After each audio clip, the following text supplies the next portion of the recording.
assessment under section 148 void ab initio unless reasons are supplied to assessee. Hey guys, today we will take a virtual tour of a powerful section of Income Tax Act which deals with assessment proceedings. Yes guys, we are talking about section 148 of the Income Tax Act.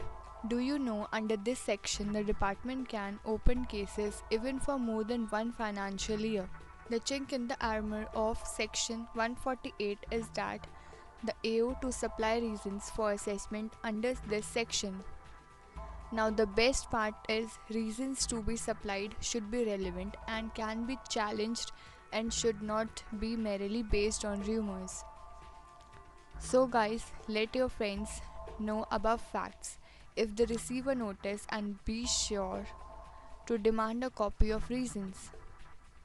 For easy understanding of the case, we put forward a summary of a latest case law C. Jayaram HUF Bangalore versus Assessee on 27 November 2015 decided by ITAT Bangalore. C. Jayaram was first assessed as a HUF in assessment year 2006 to 7. After the assessment was completed, AO issued notice under section 148 for reopening the assessment. Assessee filed a return for the impugned assessment year. Assessee requested the AO to furnish him a copy of the reasons recorded for issue of notice.